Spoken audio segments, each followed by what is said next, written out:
Welcome to R five TV news. Medak జిల్లా పెద్ద శంకరంపేట మండలం చిల్లపల్లి గ్రామంలో గురువారం అర్ధరాత్రి భారీ చోరీ ఘటనలు చోటు చేసుకున్నాయి.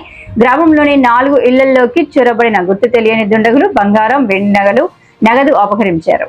రాయిని రాములు ఇంట్లో 100 తులాలకు పైగా బంగారం, కిలో వెండి వస్తువులు చోరీకి గురైనట్లు కుటుంబ సభ్యులు తెలిపారు.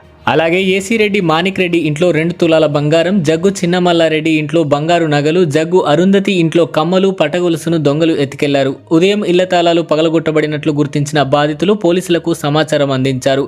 సమాచారం అందుకున్న అల్లదుర్గం సిఐ రేణుకారెడ్డి, ఎస్ఐ ప్రవీణ్ రెడ్డి సంఘటనా స్థలానికి చేరుకొని పరిశీలించారు. అనంతరం జిల్లా ఎస్పీ డివి శ్రీనివాసరావు ఘటనా స్థలాన్ని సందర్శించి బాధితులను పరామర్శించారు. క్లూస్ టీమ్ డాగ్ స్క్వాడ్ సహాయంతో ఆధారాలను సేకరిస్తూ సీసీ కెమెరా ఫుటేజీల ఆధారంగా ప్రత్యేక బృందాలతో దర్యాప్తు కొనసాగిస్తున్నామని తెలిపారు. గ్రామాల్లో సీసీ కెమెరాలు ఏర్పాటు చేసుకోవాలని, విలువైన వస్తువులను ఇళ్లలో ఉంచకుండా జాగ్రత్తలు తీసుకోవాలని ప్రజలకు సూచించారు.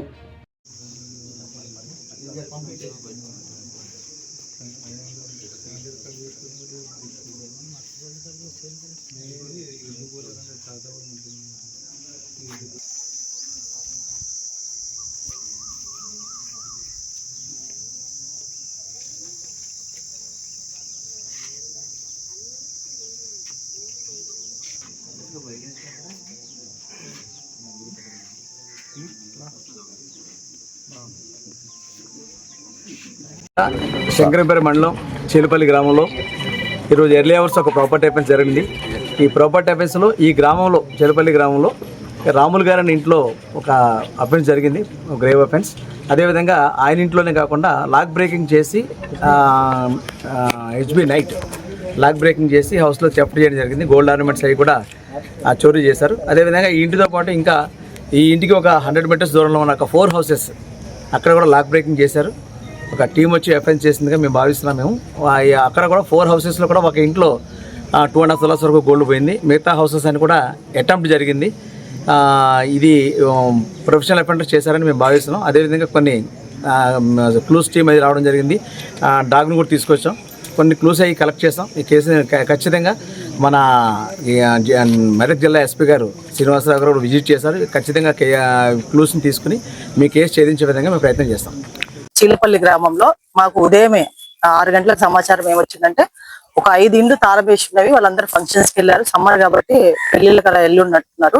ఎవరో గుర్తు తెలియని వ్యక్తులు లాక్ బ్రేక్ చేసి దొంగతనం జరిగినట్టు సమాచారం వచ్చింది. వెంటనే పోలీసు మిగతా అన్ని క్లూస్ టీమ్స్ కూడా ఇక్కడ వచ్చాయి. పరిశోధన చేస్తున్నాము. ఎంత బంగారం పోయిందనేది ఇంకా కన్క్లూజన్ రాలేదు. ఎందుకంటే 2 ఇండ్లలో అయితే ఏం పోలేదని చెప్తున్నారు, ఇంకా 2 ఇండ్ల పోయిందని చెప్తున్నారు. వాళ్ళ కొడుకులు మిగతా వాళ్ళ కుటుంబ సభ్యులంతా వేరే వేరే ప్లేస్ లో ఉన్నారు కాబట్టి ఆ సమాచారం తెలుసుకొని ఎంత బంగారం పోయింది ఏమని తెలుసుకొని వెంటనే ఈ కేసును ఛేదించడానికి ప్రయత్నిస్తాం. ఇప్పుడే మేము ఏం చెప్పాలంటే అండర్ ఇన్వెస్టిగేషన్ కేసులో ఉంది కాబట్టి ఎవరు దొంగలు ఏంటని చెప్పలేము. అక్కడ దొరికిన ఆధారాలు బట్టి వెంటనే ఛేదించడానికి కృషి చేస్తాం. సుమారుగా కూడా ఇప్పుడు చెప్పలేము, ఎందుకంటే మిగతా వాళ్ళు ఉన్నారు. ఇంకా క్లారిటీగా చెప్పలేరు. ఒక ఇంట్లో మాత్రం 2.5 తులాలు పోయిందంటారు. ఇంకా వేరైతే ఇల్లు ఉందో ఆ ఇంట్లో ఎక్కువ మొత్తం పోయిందంటున్నారు. కాకపోతే వాళ్ళు 3 కొడుకులు వేరే వేరే ప్రదేశాల్లో ఉన్నారు. వాళ్ళ ఆర్నమెంట్స్ అన్ని లెక్కించి చెప్తామన్నారు. లెక్కించిన తర్వాత మేము కేసులో ఇంక్లూడ్ చేస్తాం. మనకు తెలియదండి, ఎగ్జాక్ట్లీ తెలియదు. 18 సంవత్సరాలు అయితే ఉద్యోగం చేస్తున్నా.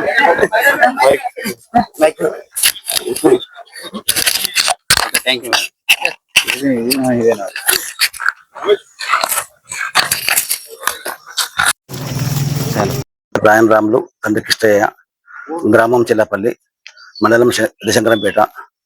మా బంధువుల దగ్గర బాన్స్పల్ల స్కూల్ ఫంక్షన్ ఉండే, స్కూల్ ఏదో కొత్త స్కూల్ ఇనాగ్రేషన్ ఉంటే పోయింటివి. అయితే మేము రాత్రి ఇక్కడ ఊళ్ళో లేకుంటే నాకు 3 కొడుకులు అంత మీరు కుటుంబం అంతా అన్ని వస్తువులు నాకు ఇచ్చిపోతారు. వాళ్ళు ఊరిపోయినా నాకు ఇచ్చిపోతారు. వాళ్ళందరూ అందరి వస్తువులు నా దగ్గర పెట్టుకుంటుంటే నా భార్య 10 తులాల బంగారం పోయింది. నా పెద్ద కొడుకు నాగరాజు మానస వాళ్ళ ఒక 30 తులాల బంగారం పోయింది. రెండో కొడుకు పేరు రఘువీరు ప్రేమ, వాళ్ళ 20 తులాలు పోయినాయి. మా కొడుకు 10 తులాల దాకా బ్రాస్లెట్, కడేము, ఉంగరాలు పోయినాయి. చిన్న కొడుకు ఫారెన్ ఉంటాడు. చిన్న కొడుకు అనీష్ కుమార్, శ్వేత, వాళ్ళే 30 తులాలు మా కొడుకు 10 తులాల దాకా బంగారం పోయింది. వెండి వస్తువులు వాళ్ళ తల్లిగారు ఇచ్చిన వెండి వస్తువులు మా దగ్గర ఉండే. ఒక్కొక్కరు కిలో నుంచి 3 కిలో వెండి ఉండే. 3 కిలో వెండి కూడా పోయింది. 3 కూడా వస్తువులు నా దగ్గర పెడుతుంది. నేనే భద్రపరుస్తుంటే అవన్నీ వస్తువులు పోయిన సార్ నేను రాత్రి ఇంటిగా లేకుంటే. ఈ విషయం పొద్దున మా ఇంటి పొంగటంలో చూసి మా తెలిపితే మేము పొద్దున వచ్చే వరకు వీళ్ళు మా కొడుకు మధుసూదన్ ఉంటాడు, వాడు పోలీసులకి ఇన్ఫర్మేషన్ చేస్తే వచ్చి ఎంకరేజ్ చేసేస్తారు అంతే. జరిగింది.